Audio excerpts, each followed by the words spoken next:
Let's go to Chief White House Correspondent John Roberts, who's traveling with the president in West Palm Beach, Florida. John.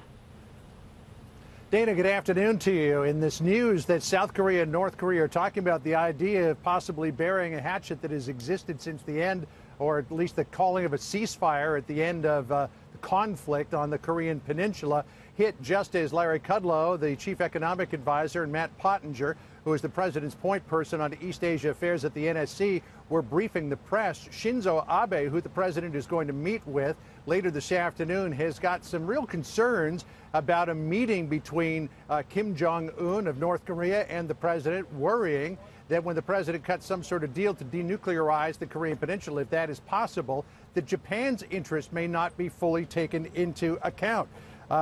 Talks with Kim are clearly a big concern for a lot of players in the region, but Japan in particular.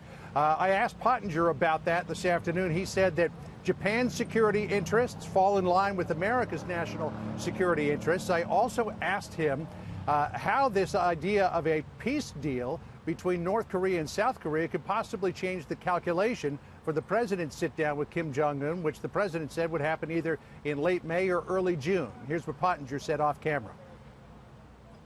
He's staying in very close coordination and contact with President Moon, and at the level below the president's, there's probably a higher degree of coordination taking place than has ever taken place since the end of the Korean War. There'll be plenty of time to talk about the goals of that inter-Korean summit and how they might mesh with goals for President Trump's own.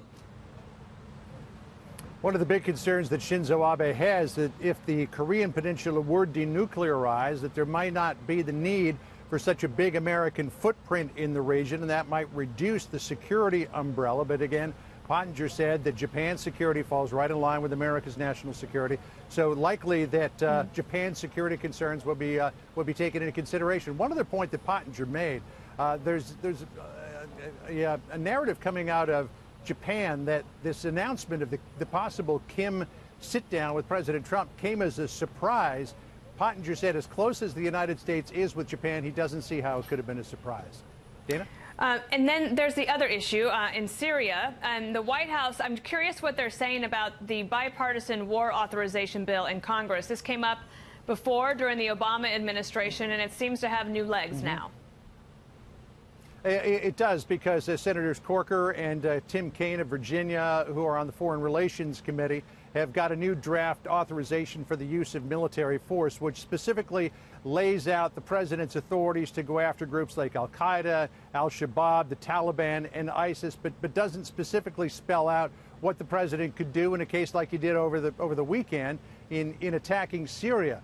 The White House does not have an official position on the new AUMF, except to say this afternoon, Dana, that they are comfortable with the current AUMF. They think that it covers everything that the president would possibly need to do. So I guess that in a way is saying we don't need a new one, and therefore we don't support the new one. But the White House only saying this afternoon they're comfortable with authorities contained in the existing AUMFs. All right, John Roberts, thank you.